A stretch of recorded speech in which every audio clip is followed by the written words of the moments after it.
So my name is Eileen, as Harry shared. I was born and raised in Kenya, moved here for college when I was 19, went to Texas Tech. I had someone, is there someone who went to Texas Tech? No? We're from Oklahoma, that's close. I'll take that counts.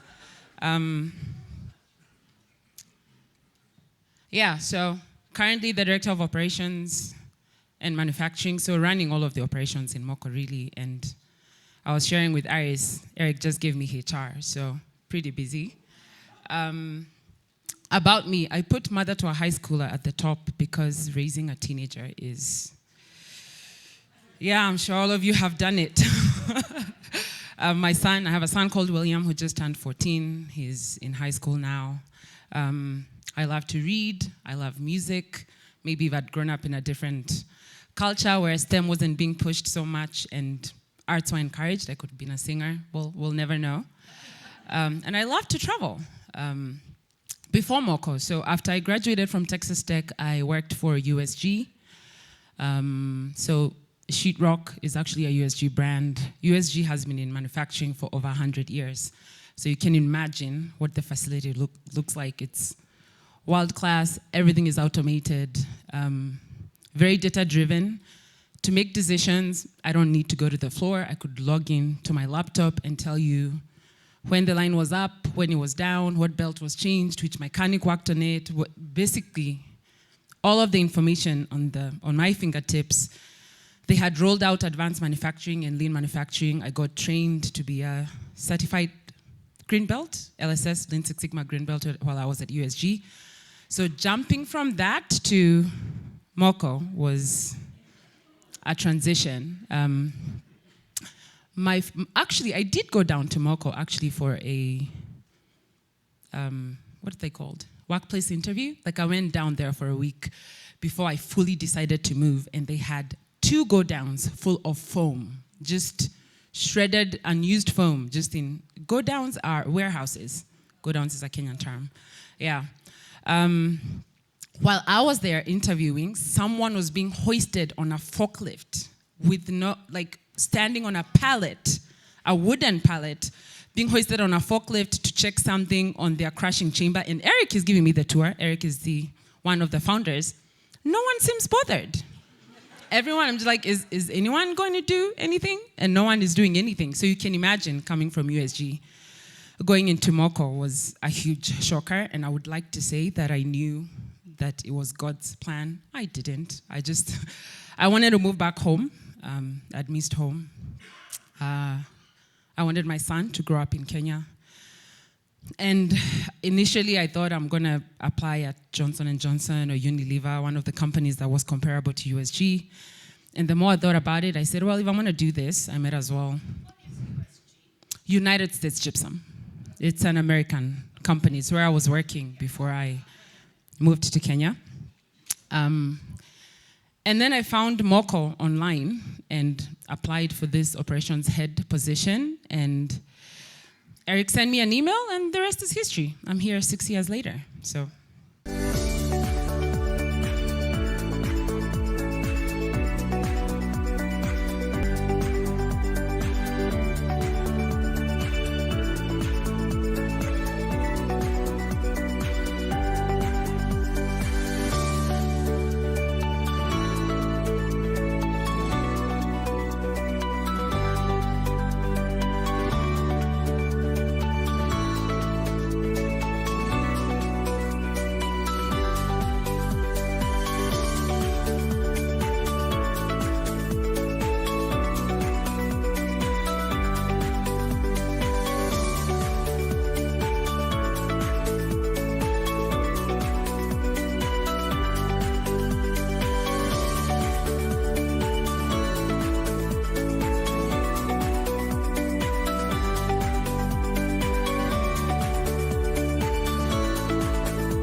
So that video was taken a few years ago. And for those of you who are able to come and visit us this summer, you know that we have a whole new facility. So last year, December, I had actually just landed in the US the night before. I was here for 2 weeks for Christmas holidays, and the next morning at about 6 a.m., I wake up and I have all these missed phone calls and videos.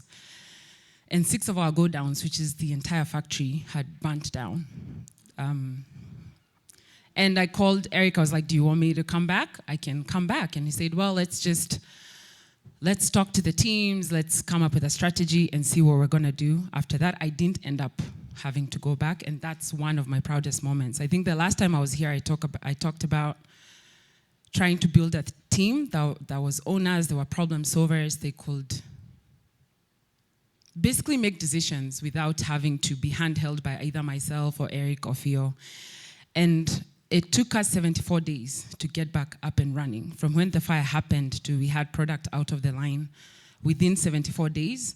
And a lot of it was done by the team on the ground. I got to stay here and still be on vacation, join a few phone calls just to make approved decisions. But to see that team really be that resilient and step up and be part of us rebuilding the factory, and now we got to rebuild the factory the way we would really want to, because when we were starting off, we didn't have cash. So was truly a miracle. And after the fire, we're back to 500 plus employees. We've hit about 300,000 Moko-fied homes by end of 2024. We achieved 20% year-on-year. And actually, before the fire, so our first fund Harry shared was in 2021, 2022. We doubled revenue in 2023. And 2024, the focus was to be EBITDA positive. In November, we were 7 million Kenyan shillings EBITDA positive, and then the fire happened. So it was very heartbreaking. And so when we came back in March, it's taken us a while, but we're in September. In July, we are back to being EBITDA positive. And this is because of the amazing team at Moko. Yeah. And no one wishes a fire on their factory, but the thing is, once it happens, and now you get to do, when the factory was set up, I wasn't there, it was Theo and Eric. I love them dearly. I've learned a lot from them, but they're not manufacturing experts. And so there was a lot of waste with the line, like pick product from here, transport it across the warehouse. The line wasn't laid out with the best, someone thinking through what's the most efficient way to lay out the line. And now we got to set up the facility how we'd want it set up. And with the input of guys on the floor who use this equipment every single day, who know where's the best place to place this equipment, where should, even simple things as where startup buttons should be. It's very easy to make those decisions from an office and think you're the best placed person to make that decision. But the guys who work on the floor know best how the line should be set up. What do we do at Moko? We bring smiles to our customers, affordability. So we're trying to be the IKEA of Africa, so making mass manufacturing affordable furniture for the mass market, durable products, even if they are affordable, outstanding service and enduring value. To our employees, we offer competitive pay, a lot of training and coaching, so a lot of internal promotions rather than hiring externally, career advancement, and safety and transparency in how we make decisions and why we make decisions the way that we do. So customer impact. So if you're in Kenya, you either are doing really well, I can walk into a furniture store, which is the equivalent of Ashley's, and buy a couch for about $3,000 that is not worth $3,000. That is, or you go to an artisan or a fundi and you show them a photo and hope that what you showed them is what they're going to make. And most times, I don't know if you guys have seen the memes of what I ordered versus what I got. And so you can see what the fundi situations look like. And now with Moko, the photo you see online, that's what you get. All of our products have warranty. So if you're not happy with it, we'll pick it up and we'll try to understand what happened, why you're not happy with the product. And it's still at the same price as what you'd pay if you went to an artisan or a fundi. Don't take my word for it. So here are some comments from customers, and I just picked a few. If you log on to the Moko Instagram page, there's a lot of positive reviews from our customers. And just to make this story personal, I grew up in Kenya and we never bought one piece of furniture the entire time I was growing up. Buying furniture is like you inherit things, or things are built, or like you take small pieces of timber and build it together. So the idea of walking into a store and buying a bed or a new bed, getting delivered is a big deal. And my mom now, but of course we can afford a piece of furniture now, but I've been trying to get her a Moko sofa set, but she won't let go of the old one because I'm just like, Mom, we can't have, and I don't know how many people have visited the Kenyan household. There'll be sofas, Michelle is nodding. There'll be sofas all over, and it's because of how much it takes for you to actually own a piece of furniture. It's not as easy as it is here, where I can get a 3-seater, discard it, and get another one, or just upgrade my furniture because I want a different color scheme. So being able to have customers who make probably less than $300 a month walk into a store and pick a sofa and be able to buy it, and within 3 days is delivered at their doorstep is a game changer. Employment impact. We employ 500 plus employees at Moko. Over 90% of our workforce is under 35. I'm actually considered one of the older people at Moko, believe it or not, which is good. It means there's a lot of innovation, there's a lot of new ideas, fresh ideas. Our workplace is also very manual, so a very energetic team. We are very intentional about upscaling and training our teams. We have a coaching program. Before we hire externally, we try to grow people within Moko. I think Iris shared the story of Zawadi. But also there's so many workers who started as casual laborers and now they're managers or senior officers within a line.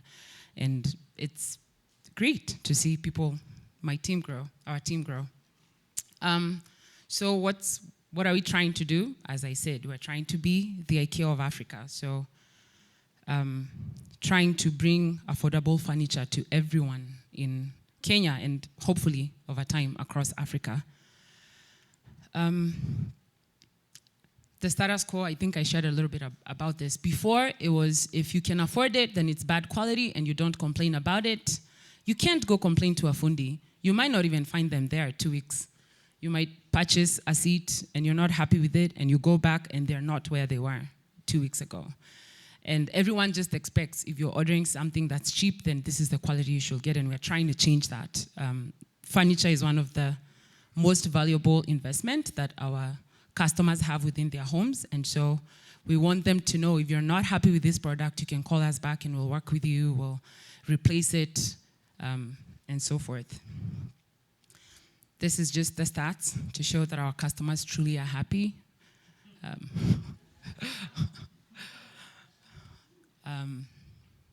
And to show there's a lot of opportunity.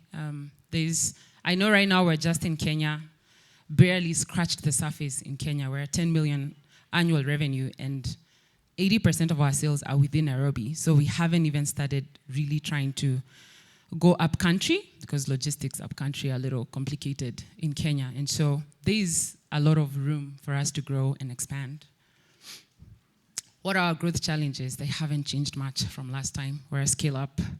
So one is sustainable growth. It's a fine line when you have limited resources for ops to stay ahead enough to be able to support revenue, but then not be too ahead that it's a game that we're still trying to figure out.